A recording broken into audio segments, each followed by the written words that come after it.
ದಾನ ಮಾಡಲಾಗಿದೆ. ನಾರಾಯಣ ನೇತ್ರಾಲಯಕ್ಕೆ ಅವರ ಕಣ್ಣುಗಳನ್ನ ದಾನ ಮಾಡಿದ್ದಾರೆ ಅವರ ಕುಟುಂಬಸ್ಥರು. ಡಾಕ್ಟರ್ ರಾಜ್ಕುಮಾರ್ ಅವರ ಹಾದಿಯಲ್ಲೇ ಸರೋಜಾದೇವಿ ಅವರು ಕೂಡ ನೇತ್ರದಾನವನ್ನು ಮಾಡಿದ್ದಾರೆ. ಅವರು ನೇತ್ರದಾನ ಮಾಡಬೇಕು ಅನ್ನುವಂತಹ ಇಂಗಿತವನ್ನು ಈ ಹಿಂದೆನೇ ವ್ಯಕ್ತಪಡಿಸಿ ಅದಕ್ಕೆ ಸಂಬಂಧಪಟ್ಟ ಹಾಗೆ ಎಲ್ಲ ರೀತಿಯ ದಾಖಲೆ ಪತ್ರಗಳನ್ನು ಮಾಡಿದ್ರು. ಸೊ ಅದರಂತೆ ಅವರ ತಾಯಿಯ ಬಯಕೆಯಂತೆ ಅವರ ಕುಟುಂಬಸ್ಥರಿಗೆ ಅವರ ನೇತ್ರದಾನವನ್ನು ನಾರಾಯಣ ನೇತ್ರಾಲಯಕ್ಕೆ ಮಾಡಿದ್ದಾರೆ. ನೀವು ನೋಡಿರಬಹುದು, ಡಾಕ್ಟರ್ ರಾಜ್ಕುಮಾರ್, ಪುನೀತ್ ರಾಜ್ಕುಮಾರ್ ಆದಿಯಾಗಿ ಬಹಳಷ್ಟು ಕಲಾವಿದರು ನೇತ್ರದಾನವನ್ನು ಮಾಡಿದರು. ನೇತ್ರದಾನ ಮಹಾದಾನ ಅಂತ ಡಾಕ್ಟರ್ ರಾಜ್ಕುಮಾರ್ ಅವರ ನಿಧನದ ನಂತರದಲ್ಲಿ ಒಂದು ಅಭಿಯಾನವನ್ನು ಕೂಡ ಮಾಡಲಾಗಿತ್ತು. ಆ ಅಭಿಯಾನದಲ್ಲಿ ಇವರು ಕೂಡ ಭಾಗಿಯಾಗಿದ್ದರು. ಮತ್ತಷ್ಟು ಮಾಹಿತಿ ಕೊಡ್ತಾರೆ ನಮ್ಮ ಪ್ರತಿನಿಧಿ ರಾಘು ಅವರ ನೇತ್ರದಾನದ ವಿಚಾರವಾಗಿ. ಇದು ಖುದ್ದು ಸರೋಜಾದೇವಿ ಅವರ ಮೇಡಮ್ಮೇ ಬಯಸಿ ಈ ತೀರ್ಮಾನವನ್ನು ತೆಗೆದುಕೊಂಡಿದ್ದು. ಅದನ್ನು ಇವತ್ತು ಅವರ ಕುಟುಂಬಸ್ಥರು ನೆರವೇರಿಸಿದ್ದಾರೆ. ಏನು ಹೇಳ್ತಾರೆ ಈ ಕ್ಷಣಕ್ಕೆ? ರಾಘು, ನನ್ನ ಧ್ವನಿ ಕೇಳಿಸ್ತಾ ಇದೆಯಾ? ರೈಟ್. ನೇತ್ರದಾನ ಮಹಾದಾನ ಅನ್ನುವಂತಹ ಅಭಿಯಾನ ಆರಂಭ ಆದಾಗಲೇ ಬಹಳಷ್ಟು ಕಲಾವಿದರು ತಮ್ಮ ನೇತ್ರ ಉಳಿದವರಿಗೆ ಅನುಕೂಲ ಆಗತ್ತೆ, ಅವರಿಗೂ ಕೂಡ ನೋಡಲಿಕ್ಕೆ ಸಾಧ್ಯ ಆಗುತ್ತೆ ಅನ್ನೋದಾದರೆ ನಮ್ಮ ಮಣ್ಣಲ್ಲಿ ಮಣ್ಣಾಗೋದ್ರ ಬದಲಾಗಿ ಅನುಕೂಲ ಆಗಲಿ ಅನ್ನುವಂಥ ಬಯಕೆಯನ್ನು ವ್ಯಕ್ತಪಡಿಸಿದರು. ಸೊ ಅದರಂತೆ ಅಭಿನಯ ಸರಸ್ವತಿ ಸರೋಜಾದೇವಿ ಅವರು ಕೂಡ ತಮ್ಮ ನೇತ್ರದಾನವನ್ನು ಮಾಡಿದ್ದಾರೆ. ಅವರ ಕುಟುಂಬಸ್ಥರು ಇವತ್ತು ಆ ಕಾರ್ಯವನ್ನು ಇಂತಹ ದುಃಖದ ಸಂದರ್ಭದಲ್ಲೂ ಕೂಡ ಮಾಡಿ ಉಳಿದವರಿಗೂ ಕೂಡ ಮಾದರಿಯಾಗಿದ್ದಾರೆ. ಡಾಕ್ಟರ್ ರಾಜ್ಕುಮಾರ್ ಅವರ ಕುಟುಂಬಸ್ಥರ ಬಗ್ಗೆ, ರಾಜ್ಕುಮಾರ್ ಅವರ ಬಗ್ಗೆ ಸರೋಜಾದೇವಿ ಅವರಿಗೆ ಎಷ್ಟು ಪ್ರೀತಿ ಇತ್ತೋ ಅವರನ್ನೇ ಅಷ್ಟು ಅನುಕರಿಸ್ತಾ ಇದ್ರು ಕೂಡ ಹೌದು. ಈ ಬಗ್ಗೆ ಮತ್ತಷ್ಟು ಮಾಹಿತಿ ಕೊಡ್ತಾರೆ ನಮ್ಮ ಪ್ರತಿನಿಧಿ ರಾಘು. ಈಗ ನೇತ್ರದಾನದ ವಿಚಾರವಾಗಿ ನಾರಾಯಣ ನೇತ್ರಾಲಯದಲ್ಲಿ ಆ ಪ್ರಕ್ರಿಯೆಯನ್ನು ಪೂರ್ಣಗೊಳಿಸಲಾಗಿದೆ. ಈ ಬಗ್ಗೆ ನಾರಾಯಣ ನೇತ್ರಾಲಯದ ವೈದ್ಯರು ಏನು ಹೇಳ್ತಾರೆ? ದಿವ್ಯ, ಈಗಾಗಲೇ ಸ್ಥಳಕ್ಕೆ ಅಂದ್ರೆ ಅವರ ಪಾರ್ಥಿವ ಶರೀರ ಇರುವಂತಹ ಮಲ್ಲೇಶ್ವರಂನವರ ನಿವಾಸಕ್ಕೆ ವೈದ್ಯರ ತಂಡ ಕೂಡ ಬಂದು ಈಗಷ್ಟೇ ಅವರು ನೇತ್ರವನ್ನ ಪಡೆಯುವಂತ ಪ್ರಕ್ರಿಯೆಗಳೇನಿದೆ ಅವೆಲ್ಲವೂ ಕೂಡ ಈಗ ಆರಂಭ ಆಗ್ತಾ ಇದೆ. ಇಲ್ಲಿ ತನಕವೂ ಕೂಡ ಅದರ ಹಿಂದಿನ ಪ್ರಕ್ರಿಯೆಗಳೇನಿರ್ತಾಯಿತ್ತು ಅವೆಲ್ಲವನ್ನ ಕೂಡ ಕಂಪ್ಲೀಟ್ ಮಾಡಿ ಆ ನಂತರದಲ್ಲಿ ಈಗ ಮನೆ ಬಳಿಗೆ ಬಂದಿರುವಂತದ್ದು. ಆ ನಂತರದಲ್ಲಿ ಸುಮಾರು ಒಂದು ಗಂಟೆಗಳ ಕಾಲ ಈ ಪ್ರಕ್ರಿಯೆ ಎಲ್ಲವೂ ಕೂಡ ಮುಂದುವರಿಯುತ್ತೆ. 1 ಗಂಟೆಯ ನಂತರದಲ್ಲಿ ಕಂಪ್ಲೀಟ್ ಆಗಿ ಅವರ ಕಣ್ಣುಗಳನ್ನ ತೆಗೆದುಕೊಂಡು ಆ ನಂತರದಲ್ಲಿ ಇಲ್ಲಿಂದ ವೈದ್ಯರ ತಂಡ ಹೊರಡುತ್ತೆ.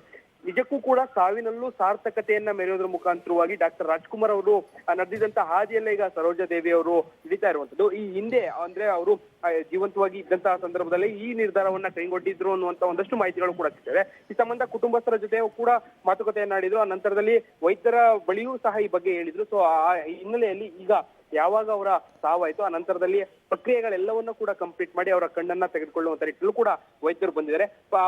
ಏನು ಪ್ರೊಸೀಜರ್ ಏನಿದೆ ಅವೆಲ್ಲವೂ ಕೂಡ ಈಗ ಆರಂಭ ಆಗಿದೆ. 1 ಗಂಟೆಗಳ ಕಾಲ ಸರಿಸುಮಾರು 1 ಗಂಟೆಗಳ ಕಾಲ ಅವರ ಕಣ್ಣನ್ನ ತೆಗೆದುಕೊಳ್ಳುವಂತ ಪ್ರಕ್ರಿಯೆಗಳಾಗುತ್ತೆ. ಆ ನಂತರದಲ್ಲಿ ವೈದ್ಯರ ತಂಡ ಆ ಕಣ್ಣನ್ನ ಇಲ್ಲಿಂದ ತೆಗೆದುಕೊಂಡು ಹೋಗುವಂತ ಕೆಲಸಗಳು ಆಗುತ್ತೆ. ದಿವ್ಯಾ, ಥ್ಯಾಂಕ್ ಯು ರಾಘು ನಿಮ್ಮೆಲ್ಲ ಮಾಹಿತಿಗೆ. ಸದ್ಯ ಪ್ರಕ್ರಿಯೆಗಳಿಗೆ ಚಾಲನೆಯನ್ನು ಕೊಡಲಾಗಿದ್ದು ಇನ್ನೇನು ಕೆಲವೇ ಹೊತ್ತುಗಳಲ್ಲಿ ಸರೋಜಾದೇವಿಯವರ ನೇತ್ರ ಇನ್ಯಾರಿಗೂ ದಾನ ಮಾಡೋ ಮೂಲಕವಾಗಿ ಅವರು ಭವಿಷ್ಯವನ್ನು ನೋಡಲಿಕ್ಕೆ ಅನುಕೂಲ ಕೂಡ ಆಗುತ್ತೆ. ಸದ್ಯ ಇಂಥ ಒಂದು ಕಾರ್ಯವನ್ನು ಹಲವಾರು ಕಲಾವಿದರು ಕೈಗೊಂಡಿದ್ರು. ಆ ಪೈಕಿ ಸರೋಜಾದೇವಿಯವರು ಕೂಡ ಒಬ್ಬರು. ಸೊ ಈಗ ಸಿನಿಮಾ ಇಂಡಸ್ಟ್ರಿಯಲ್ಲಿ ಅವರು ಮಾಡಿದಂತಹ ಸಾಧನೆ, ಅವರ ನಿಜ ಜೀವನದಲ್ಲಿ ಅವರು ಮಾಡಿದಂತಹ ಸೇವೆ ಇದೆಲ್ಲವೂ ಕೂಡ ಈಗ ಮಾತಾಗ್ತಾ ಇದೆ. ಎಲ್ಲರೂ ಕೂಡ ಈ ವಿಷಯವಾಗಿ ಮಾತನಾಡ್ತಿದ್ದಾರೆ. ನಮ್ಮ ಕನ್ನಡದ ಪಂಚಭಾಷಾ ತಾರೆ ಹಾಗೂ ಹೆಮ್ಮೆಯ ಬಿ ಸರೋಜಾದೇವಿ ಮೇಡಮ್ ಅವರು ನಮ್ಮನ್ನು ಅಗಲಿದ್ದಾರೆ. ಅವರ ಆತ್ಮಕ್ಕೆ ಶಾಂತಿ ಸಿಗಲಿ. ಆರತಿ ಮೇಡಮ್ ಆ ಸಾಲಿನಲ್ಲಿಲ್ಲೋ ದೊಡ್ಡ ಕಲಾವಿದರು ಅಂದರೆ ಬಿ ಸರೋಜಾದೇವಿ ಅವರು. ಅವರ ಆತ್ಮಕ್ಕೆ ಶಾಂತಿ ಸಿಗಲಿ. ನಮ್ಮ ಕನ್ನಡದ ಪಂಚಭಾಷಾ ತಾರೆ ಹಾಗೂ ಹೆಮ್ಮೆಯ ಬಿ ಸರೋಜಾದೇವಿ ಮೇಡಮ್ ಅವರು ನಮ್ಮನ್ನು ಅಗಲಿದ್ದಾರೆ. ಅವರ ಆತ್ಮಕ್ಕೆ ಶಾಂತಿ ಸಿಗಲಿ. ಆರತಿ ಮೇಡಮ್ ಆ ಸಾಲಿನಲ್ಲಿಲ್ಲೋ ದೊಡ್ಡ ಕಲಾವಿದರು ಅಂದರೆ ಬಿ ಸರೋಜಾದೇವಿ ಅವರು. ಅವರ ಆತ್ಮಕ್ಕೆ ಶಾಂತಿ ಸಿಗಲಿ. ನಮ್ಮ ಕನ್ನಡದ ನಿರಂತರವಾಗಿ ಚಿತ್ರರಂಗದ ಸೇವೆಯನ್ನು, ಕಲಾ ಸೇವೆಯನ್ನು ಮಾಡ್ಕೊಂಬಂದಿರತಕ್ಕಂಥ ಅಭೂತಪೂರ್ವವಾಗಿರತಕ್ಕಂಥ ಒಂದು ಜೀವ. ಎಷ್ಟೋ ಸಂದರ್ಭದಲ್ಲಿ ನನ್ನ ಮಗಳ ಮದುವೆಗೂ ಕೂಡ ಇಲ್ಲಿ ಬಂದಂಥ ಸಂದರ್ಭದಲ್ಲಿ ಅವರಿಗೆ ಇನ್ವಿಟೇಷನ್, ನನ್ನ ಮಗಳ ಮದುವೆ ಇದು ಅಂತ ಹೇಳಿಬಿಟ್ಟು ಭಾಳ ಅಭಿಮಾನದಿಂದ, ಮತ್ತು ಅವ್ರ ಮಗಳು, ನಮ್ಮ ಮಗಳು ಭಾಳ ವರ್ಷಗಳಿಂದ ನಮ್ಮ ಮನೆಯಿಂದ ಒಂದು 4 ಮನೆಯೇ ಅವರು ದೂರ ಅಲ್ಲಿ ಬರೋರು. ಹಾಗಾಗಿ ಇವತ್ತು ನಮ್ಮ ಮನೆಯಲ್ಲಿ ಒಬ್ಬ ಹಿರಿಯ ಜೀವಿಯನ್ನು, ಚಿತ್ರರಂಗದ ಒಂದು ಹಿರಿಯ ಜೀವಿಯನ್ನು ನಾವೆಲ್ಲರೂ ಅಗಲಿದ್ದೀವಿ. ನಮ್ಮ ಭಾರತ ದೇಶದ ಒಂದು ಚಿತ್ರರಂಗದ ಇತಿಹಾಸದಲ್ಲಿ ಸರೋಜಾದೇವಿಯವರು ಅಂತಂದ್ರೇ ನಾವು ಸಾಮಾನ್ಯವಾಗಿ ಮಾತಾಡ್ತಾ ಇರ್ತೀವಿ ದೊಡ್ಡ ನಟರ ಬಗ್ಗೆ. ಡಾಕ್ಟರ್ ರಾಜ್ಕುಮಾರ್ ಅವರಾಗಿರ್ಬೋದು, ಅಥವಾ NT ರಾಮಾರಾವ್ ಆಗಿರ್ಬೋದು, ಶಿವಾಜಿ ಗಣೇಶನ್, MG ರಾಮಚಂದ್ರನ್, ಘಟಾನುಘಟಿ ನಾಯಕರುಗಳ ಜೊತೆಯಲ್ಲಿ ಸುಮಾರು 2 ದಶಕಗಳಿಗೂ ಹೆಚ್ಚು ಆ ಕಾಲದಲ್ಲಿ ಒಂದು ಇಡೀ ಚಿತ್ರರಂಗದಲ್ಲಿ ಅವರು ಇಲ್ಲದೆ ಊಹಿಸ್ಕೊಳ್ಳೋದಕ್ಕೂ ಸಾಧ್ಯ ಆಗದೇ ಇರೋ ಮಟ್ಟದಲ್ಲಿ ಅಷ್ಟು ಒಂದು ಮಹಾನಟಿ ಅವರು. ದೇವಲೋಕದಿಂದ ಭೂಲೋಕಕ್ಕೆ ಬಂದಿರುವಂಥ ಒಬ್ಬ ದೇವಕನ್ಯೆ ಅಂತಂದರೆ ಎಲ್ರಿಗೂ ಕೂಡ ಊಹಿಸ್ಕೊಂಡ್ರೂ ಕೂಡ ಬಿ ಸರೋಜಾದೇವಿ ಅವರೇ ಅನ್ನೋಂಥ ಒಂದು ಕಲ್ಪನೆ ನಮ್ಮ ಕಣ್ಮುಂದೆ ಬರುತ್ತೆ. ಹಾಗಾಗಿ ಆ ತಾಯಿ ಬಗ್ಗೆ ಏನು ಮಾತಾಡಿದ್ರು ಕೂಡ ಕಡಿಮೆನೇ. ಸೊ ಭಗವಂತ ಅವರ ಸರೋಜಾದೇವಿ ಅವರು ಇನ್ನಿಲ್ಲ ಅನ್ನುವಂತಹ ಸುದ್ದಿ ಭಾರತೀಯ ಚಿತ್ರರಂಗಕ್ಕೆ ಒಂದು ರೀತಿಯ ಅರಗಿಸ್ಕೊಳ್ಳಿಕ್ಕೆ ಆಗದೇ ಇದ್ದಂತಹ ನೋವು.